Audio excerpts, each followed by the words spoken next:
Alright, we're looking at Swampfox Recce mill reticle. I call it Recce. It's R-E-C-C-E. Recently I had a couple of people, I heard a couple of people pronounce it as Recce. I always thought it was Recce, but I could be wrong. Apparently it's shortened for reconnaissance. Never bothered to really figure out where the word comes from. In interesting reticle, very different. I just looked at the GPU, very simple, comparatively simple GPU reticle, and this one is not so simple. It has a little bit more complexity to it.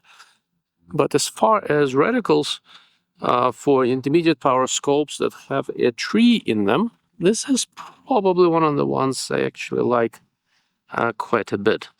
It's based on 0.5 milliradian. We are right now on 10 power.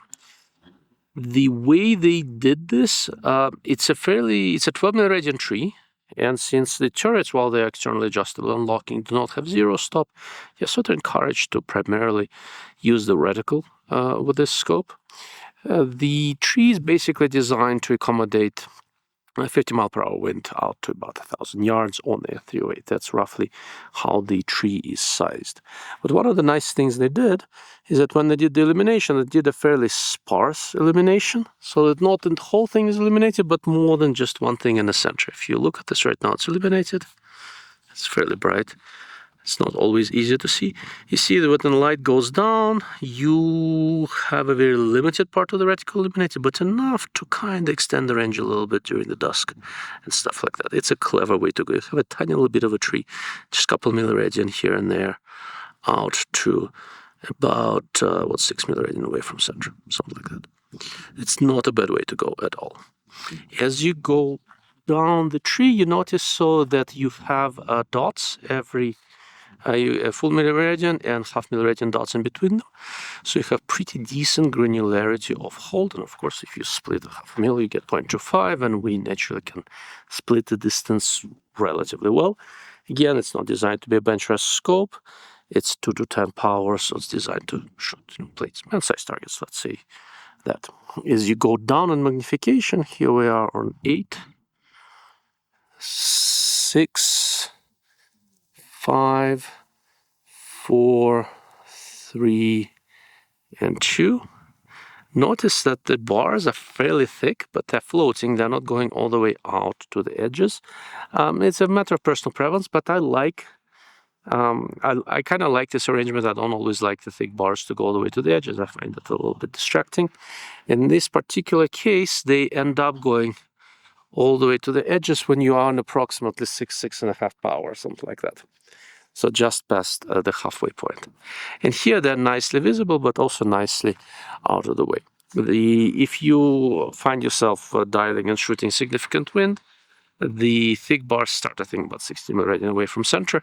And that's really one of my fairly few complaints about this reticle. I would prefer the thick bars to be a little bit further, a little bit closer in, to basically the same extent as the furthest out point of the tree. I would have prefer the thick bars to go in, maybe, the tape or something like that, down to plus minus maybe 6-8 milliradian away from center. I think that would be a good way to go. But even as is, I think it's a very, very usable reticle. I've done quite a lot of shooting with it. As far as DMR type reticles go, honestly, this is one of the nicer ones. The scope maintains nice and wide field of view. The reticle, even without illumination, is nicely visible. Here it is with illumination on lowest power. I'm gonna let the camera adjust. Here we go. It's a set on low power. You're essentially seeing a floating crosshair. In lowish light conditions, it's very, very visible.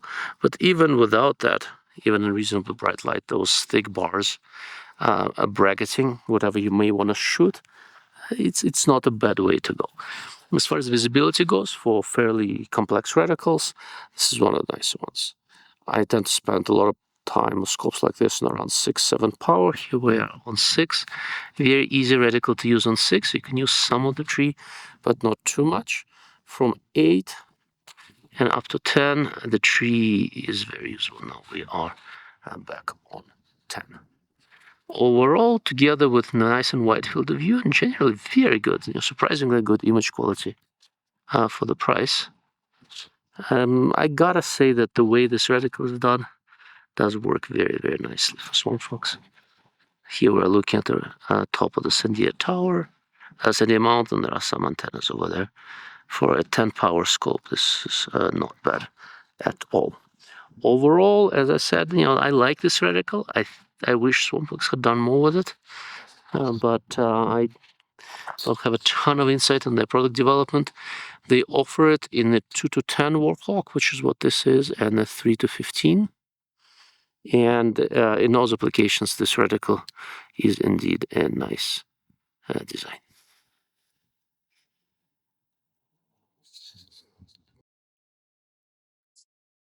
All right, we are doing a tracking test on the Swampfox Arrowhead 2-10x44. First, we are going to look at the reticle accuracy. This reticle looks to be reasonably lined up vertically, and if you see where it falls with respect to the collimator, we're at about 0.1, maybe 0.07 off at 12 milliradian.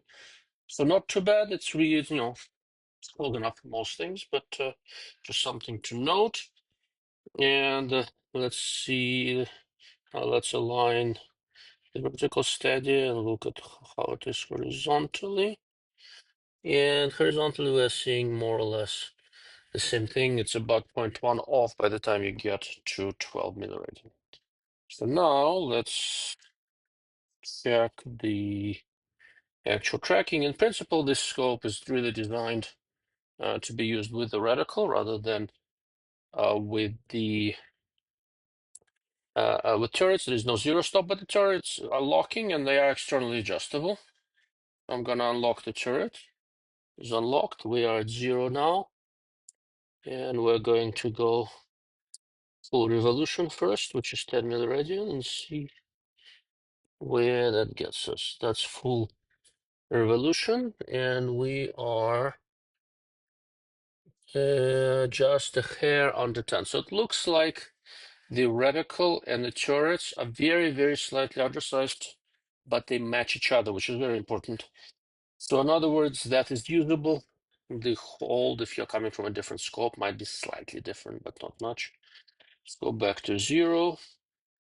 Make sure that the backlash I have in the system is repeatable. We're back at 0, and that looks reasonably zeroed. Now let's go over to 20. So I'm going to do 2 full turns if there is enough adjustment for that setting that I had. That is 20. And when we got to 20, it's about it's not scale. It's about just under 0.2 off at 20. So we are looking at what, about 1% error. Yeah, it's not bad at all. I'll take that in the $500 scope. And I've shot with it quite a bit, and I've gone with tracking back and forth.